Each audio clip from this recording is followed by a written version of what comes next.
오늘 제목은요, 어떻게 들리시나요? 라는 제목입니다. 지난주 복음에 관한 질문이 바뀌어야 한다고 우리가 함께 나누었습니다. 이제 알았죠? 앞으로 이렇게 질문하셔야 돼요. 복음이 무엇입니까? 에서 복음은 누구입니까? 복음은 누구입니까? 복음은 예수 그리스도입니다. 복음은 인격입니다. 나는 그분을 믿습니다. 나는 그분과 교제합니다. 이것이 복음이에요. 기쁜 소식입니다. 오늘 15절에 보면 바울은 이 복음을 전하기를 원했습니다. 이 바울이 전한 복음이 어떻게 들리십니까? 이게 중요해요. 어떻게 들리십니까? 어떤 형식으로 들리십니까?예요. 충고로 들리십니까? 권면으로 들리십니까? 조언으로 들리십니까? 아니, 아무 느낌이 없습니까? 어떻게 들리십니까? 제가요, 조금 더 이 어떻게 들리십니까? 이 형식이 얼마나 중요한지를 우리가 알아야 되는데, 예를 들어서 좀 여러분들의 이해를 돕도록 하겠습니다. 제 주변에 건강으로 좀 고생하시는 분들이 있습니다. 오늘 제가 양주까지 이렇게 운행을 했는데 권사님이 오시기로 했었는데, 아이고 도저히 못 일어날 것 같아요. 교회에 계속 앉을 수가 없을 것 같아요 라고 해서 다음 주에 감기가 걸렸는데 이렇게 못 이기시네요. 기도해 주시기를 바라겠습니다. 여기까지 강건하도록 기도해 주시고요. 우리 당뇨로 고생하시는 박 식사님도 이제 시술을 받고요, 조금 회복이 되어서 새벽 기도에 좀 나오시고 있습니다.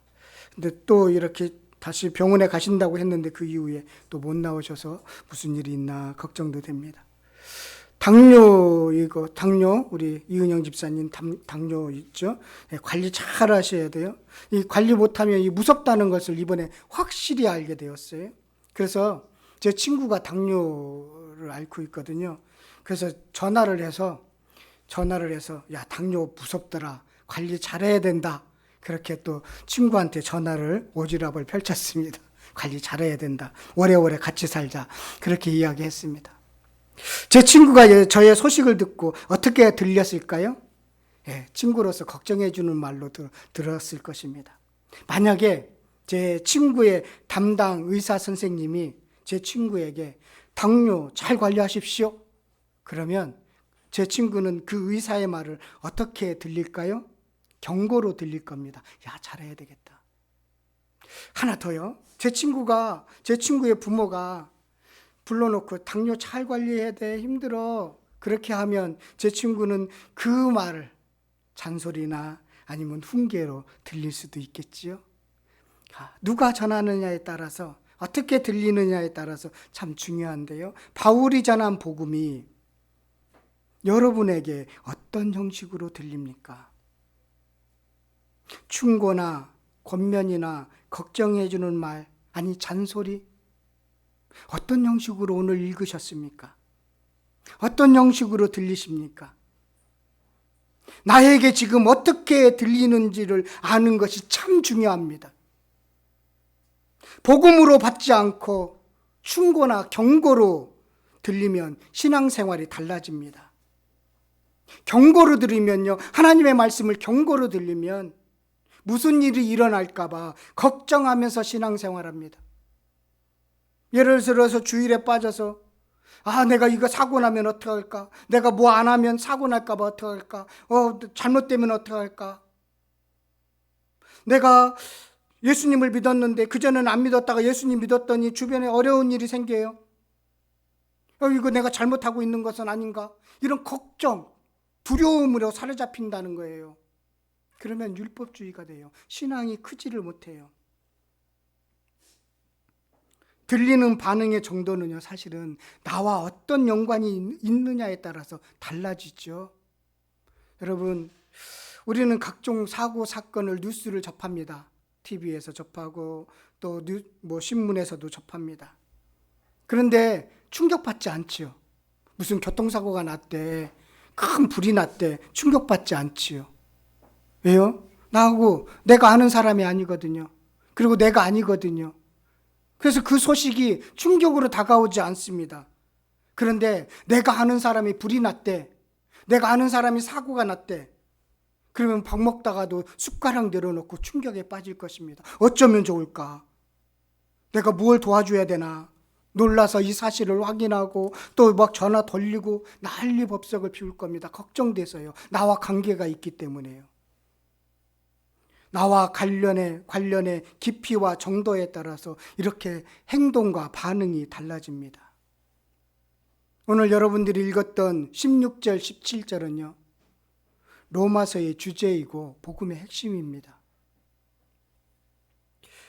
복음으로 말미암아 하나님과 올바른 관계를 맺게 되었다는 뜻입니다. 예수님의 사건이 이 복음이 어떻게 들리십니까? 나와 관련해서 어떻게 들리십니까? 나의 생명, 나의 운명과 관련해서 어떻게 들리십니까? 기쁘게 들릴 것입니다. 여러분들은 기쁘게 들리셔야 돼요. 만약에 기쁘게 들리지 않으면 기도하셔야 돼요. 왜 주님 내가 냉랭해졌나요? 복으로 말미암아 나는 하나님을 의지하고 신뢰하고 친밀하게 되었다는 이 소식이 기쁨으로 들려야 되거든요. 맹숭맹숭하게 들리면 안 되거든요. 나에게 이루어졌구나. 나 때문이었구나. 내가 영생이 주어졌구나. 나는 영원한 삶을 살게 되었구나. 이렇게 들리셔야 돼요. 관계가 깨진 우리가 하나님과의 관계가 회복된 소식으로 들려셔야 됩니다. 나와 관련해서 복음으로 들리면요. 삶이 바뀌고 신앙생활을 열심히 합니다. 주일 예배 빠지면 힘들고요. 기도하지 않으면 기도하고 싶어지고요. 섬기지 않으면 섬기고 싶어지고요. 주님 섬기는 일에 앞장서고 싶은 마음이 생깁니다. 이거예요. 그게 복음으로 들리면 그래요. 왠 줄 아세요? 오늘 16절 17절에 보면 하나님의 의가 나타났기 때문입니다. 하나님의 의가 나타났기 때문에 그렇게 되는 거예요. 여기서 하나님의 의는 이 관계적인 용어입니다. 행동이 옳다, 착하다 그런 의미로 쓰이는 게 아니에요. 관계적인 의미에서 의예요. 그러니까 이거죠. 노아가 당대의 의인이었다.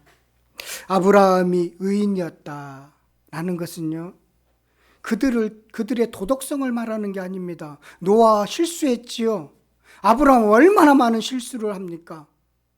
그가 뭐 도덕적으로 깨끗하다. 그게 아니란 말이지요. 어떤 의미일까요? 하나님과의 관계가 올바른 사람이었다는 것입니다. 이게 하나님의 의예요. 그게 나타난다는 거예요. 그래서 하나님의 관계가 올바른 사람은 새로운 관계 설정으로 새로운 피조물이 되는 것입니다. 이것이 상상할 수 없는 기쁨이에요. 이렇게 들리셔야 돼요. 감동으로 들리셔야 돼요. 내가 죽었다 산 존재였구나 라고 들리셔야 돼요. 여러분, 순서가 참 중요합니다. 순서가 참 중요해요. 이스라엘 구약을 보면 출애굽 다음에 율법을 주셨죠. 구원의 감격을 가지고 출애굽의 동기가 되어서 신앙생활을 잘하는 것입니다. 구원의 감격이 되어서 신앙생활을 잘하게 되는 것입니다. 복음을 듣고 그 소식을 듣고 감격이 되고 감동이 되어서 복음을 전하기 위해서 밖으로 나가는 것이지요. 여러분, 제가 힘주어 말하는 이유는 저도 오늘 설교 준비하는데 처음에는 맹숭맹숭하게 들렸어요. 이거 주제이지. 그리고 10년 전에 설교했던 말씀을 한번 살펴봤어요. 논리적으로 이야기를 했더라고요. 하나님의 구원은 전인적인 구원입니다. 하나님의 의는 이것입니다. 그 논리적으로 순서에 맞게 잘 설명을 했더라고요. 지금 봐도 잘 설명됐어요. 여러분, 필요한 말씀은 거기에 우리 홈페이지에 들어가셔서 10년 전에 로마서 했던 거 살피시면 돼요. 그런데 이 복음이 지금 나에게 어떻게 들리느냐고 놓고 볼 때 감동이 안 오는 거예요. 저한테 은혜가 안 오는 거예요. 논리적으로 설명할 수 있죠. 근데 은혜가 안 와요. 바울식으로 지금 그 구원의 기쁨을 아주 멋지게 표현했습니다. 아주 간단하게 요약해서 표현했어요. 믿음으로 믿음에 이르렀다. 바울식 표현이에요. 그 감격을 어떻게 표현할까? 제가 그것을 상상해 봤어요. 자기가 구원을 받았어요. 예수를 만나서 새로운 삶을 살게 되었어요. 이 사실들을 어떻게 로마 교인들에게 표현할까? 고민해서 정리한 거겠지요. 믿음으로 믿음에 이르게 되었다. 구원의 믿음 다음에 반응의 믿음이구나. 이렇게 표현했어요. 의인은 이런 믿음으로 산다. 이게 핵심입니다. 하나님의 생명, 하나님의 삶을 가지게 되었습니다. 이 소식을 듣고 어떤 반응이 있었느냐? 믿음으로 반응하는 것이 무엇이냐? 믿음으로 믿음에 이르게 된 것이 무엇인가? 이 복음이 제대로 들리면 삶이 송두리째 바뀌게 됩니다.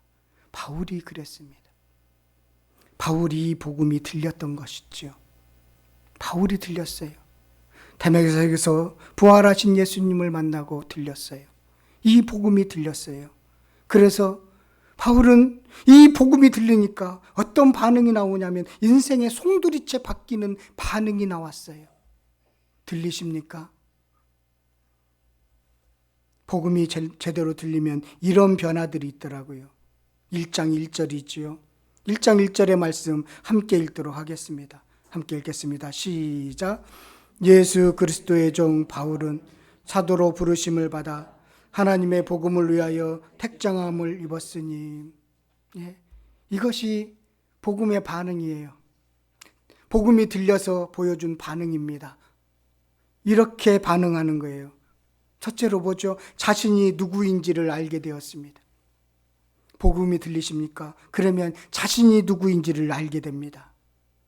바울은 누구보다 열심이었는데 새로 하나님을 믿게 되었습니다. 예수님을 만남으로써 비로소 하나님에 대해서 눈을 뜨게 되었습니다. 여러분, 내가 누구인지 안다는 것, 하나님 앞에서 발견하는 것보다 더 시급한 중요한 문제는 없습니다. 자신에 대한 인식이 분명해지고 달라져야 합니다. 그것이 복음이 들린 사람들에게 나타나는 동일한 모습이에요. 동일한 모습이에요. 예수 그리스도의 종 바울은 사도로 부르심을 받았대요. 먼저요, 소명을 발견하게 되는 것입니다. 소명, 인생의 목적을 발견했다는 것입니다. 무엇을 하면서 살 것인가를 알게 되었다는 것입니다. 무엇이 가치 있는 것인지, 무엇이 쓸데없는 것인지를 이제 구분하게 되었다는 것입니다. 세월을 아끼게 되었다는 것입니다. 바울은요, 예수님 만나기 전에는 자기 잘난 맛에 살았습니다. 꽤 잘났거든요. 빌립보서 3장 5절에 자기를 좀 이렇게 아주 쑥스럽게 표현했지만 자기를 자랑한 면이 있습니다. 빌립보서 3장 5절에 보면 나는 8일 만에 할례를 받았다. 유대인이라는 뜻이죠. 그리고 이스라엘 족속이요 베냐민 지파는요 초대 사울왕의 지파입니다. 베냐민 지파이다. 가문이 있는 지파라는 거예요. 히브리인 중에 히브리이고, 그리고 율법으로는 바리새인이라는 거예요. 바리새인, 이 당시에 바리새인은요 6,000명 정도밖에 안 됩니다. 그들은요 토라 전체를 외웠습니다. 모세오경을 외웠다는 거예요. 어떻게 그게 가능할까? 모세오경 전체를 어떻게 외웠을까? 특히요 이 바울은 가말리엘 학파에 입학했는데요, 천재만 들어가는 곳이에요. 한 해에 2-3명밖에 안 뽑아요. 얼마나 많은 사람들이 그 가말리엘 학파에 들어가고 싶은지 몰라요. 근데 많이 안 뽑아요. 천재만 들어가는 곳이에요. 그리고요 바울 집안은요 엄청나게 빵빵했습니다. 할아버지가 로마 정부에 공을 세워서 로마 시민권을 갖고 있습니다.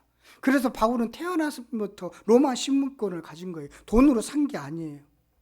그래서 부모는 이런 똑똑한 놈, 그리고 가문도 괜찮고, 그러니까 이스라엘 초대왕 사울처럼 더 훌륭한 사람이 되어라 라는 의미에서 사울이라는 이름을 지어준 거예요.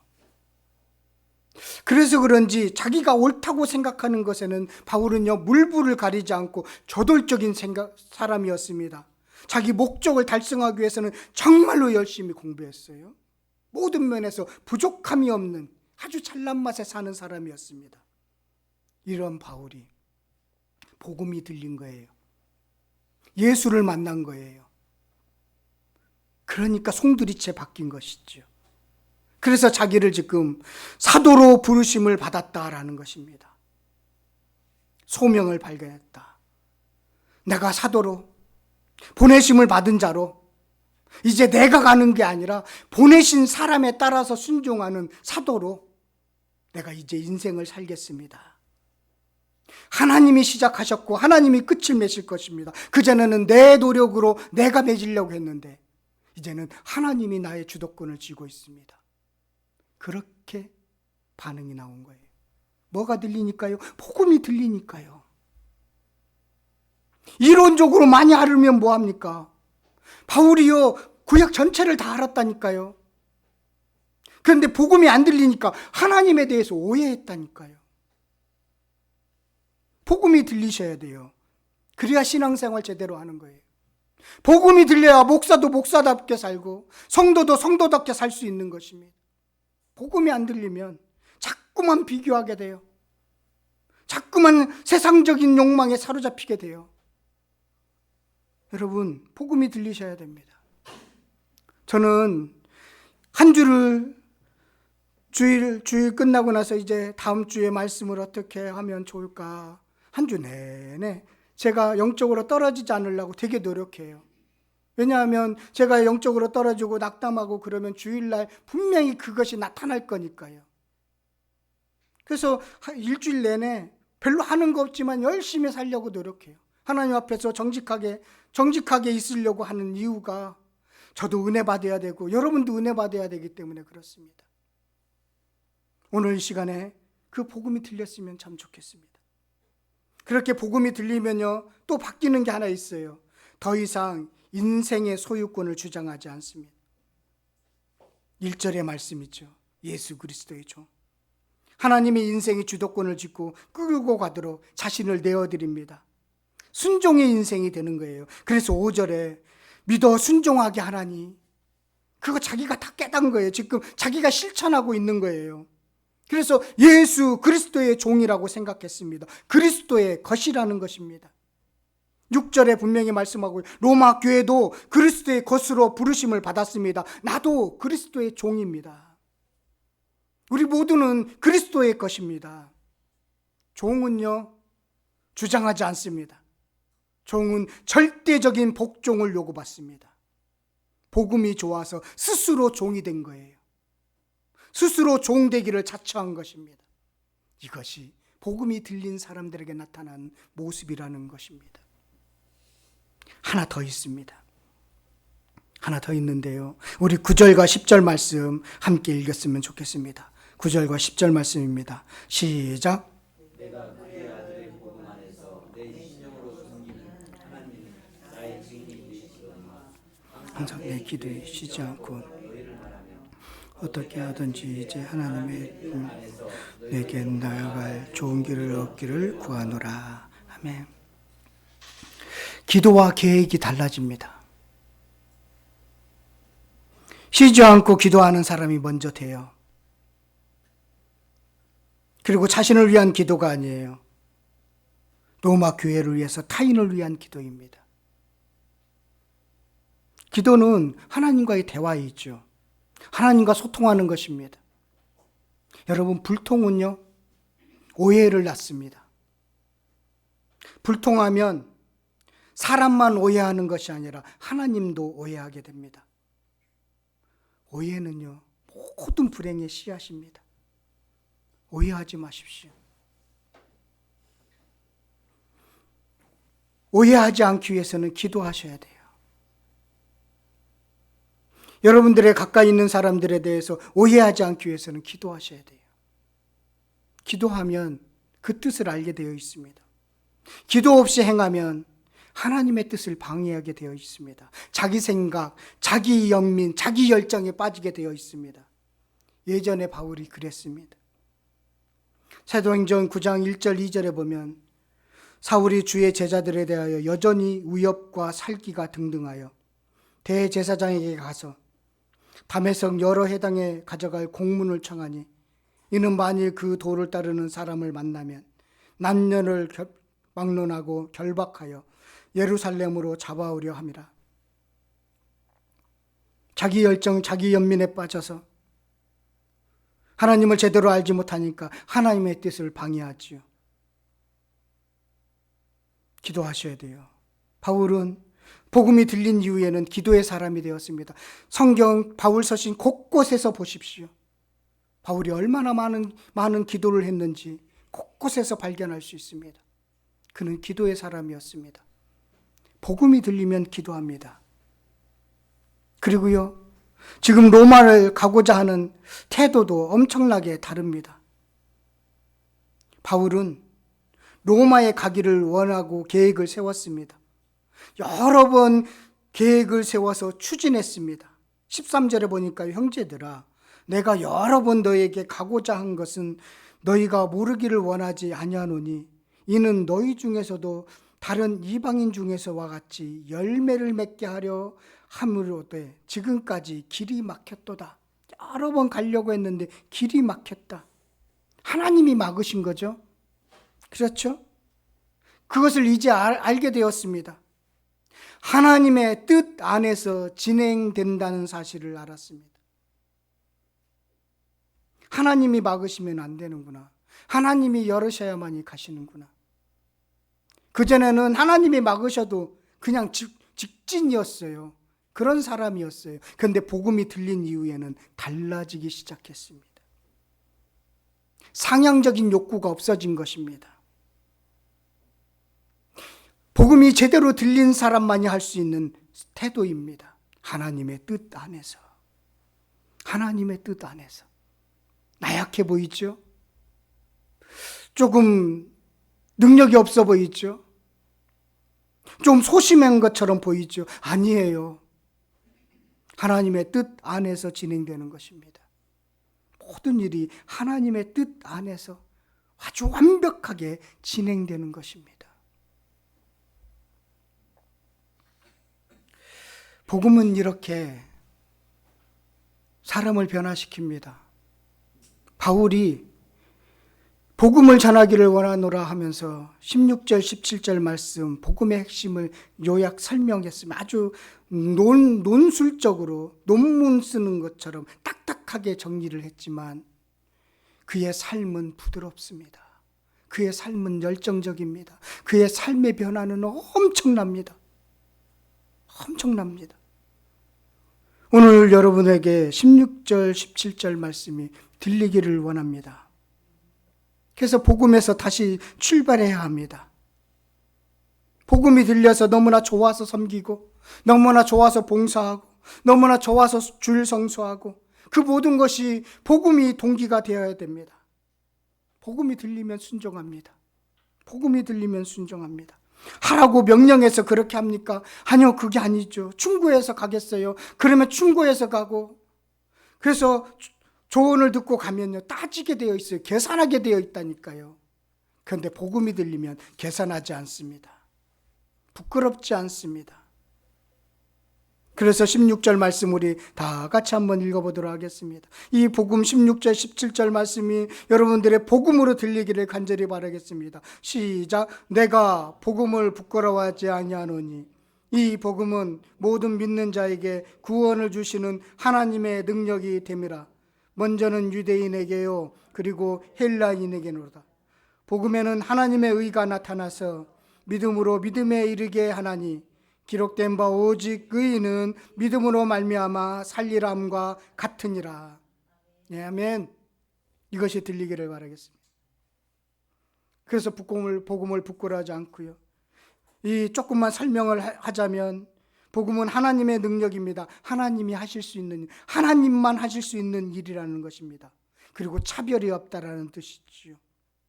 그래서 하나님의 의가, 하나님의 관계가 나타나게 되고, 그 관계를 나타나는데 어떻게 하느냐? 믿음으로 믿음에. 믿음으로는요, 손을 내미는 것과 같은 거예요. 그리고 믿음은 이제는 순종의 반응이 나타나는 거예요. 그래서 의인은 믿음으로 말미암아 살게 되는 것입니다. 종으로 자처하면서 살게 되는 것입니다. 그래도 부끄럽지 않다라고 그렇게 살게 되는 것이지요. 이것이 오늘 이 아침에 들렸으면 좋겠습니다. 오늘 이 아침에 혹시나 아직도 딱딱하게 들리면요, 가슴을 치면서 기도하십시오. 왜 나는 지금 들었던 얘기로 들리나? 가슴을 치는 은혜가 있기를 바라겠습니다. 그래서 이 말씀이 오늘 이렇게 적용했으면 좋겠습니다. 복음이 어떻게 들리십니까? 복음으로 들리면 자동적으로 반응이 나옵니다. 매일매일 반응하면서 살게 됩니다. 더 소중한 것, 더 가치 있는 것에 관심을 갖게 됩니다. 능력에 많고 적음에 좌우되지 않아요. 적으면 적은 대로 할 수 있는 일이면 할 수 있는 일만 하게 됩니다. 즉시 아주 바로 은혜로 반응하는 것입니다. 저는 새벽 기도를 준비하면서 말씀을 나누고 주일 준비를 하면서 빌라델피아 교회가 말씀을 나누게 되었습니다. 그러면서 이렇게 기도했습니다. 제가 빌라델피아 교회가 되게 해 주옵소서. 계시록 3장 8절 말씀에 내가 작은 능력을 가지고서도 내 말을 지키며 내 이름을 배반하지 않았다. 그 말씀이 저에게 깊이 다가왔습니다. 예, 주님, 제가 빌라델피아 교회가 되겠습니다. 그리고 주님, 이 복음을 부끄러워하지 않고 이 복음이 들린 대로 성도들과 함께 나누겠습니다. 주님의 자녀들과 함께 나누겠습니다. 자꾸만 제가 더 많은 성도들, 더 많은 이것을 갖고 있었는데 주님께서 보내주신 양, 주님의 양 소중하게 정말 주님 앞에 온전히 드러내도록 제가 노력하겠습니다라고 그렇게 고백했습니다. 설교를 준비하면서 조금 저에게 들렸던 것 같습니다. 여러분, 복음이 어떻게 들리시나요? 여러분 각자에게 주어진 작은 능력을 가지고도 충분히 할 일이 많습니다. 그 은혜 나누며 살면 됩니다. 그 은혜 함께 나누며 살면 됩니다. 복음이 들리십니까? 그러면 변화됩니다.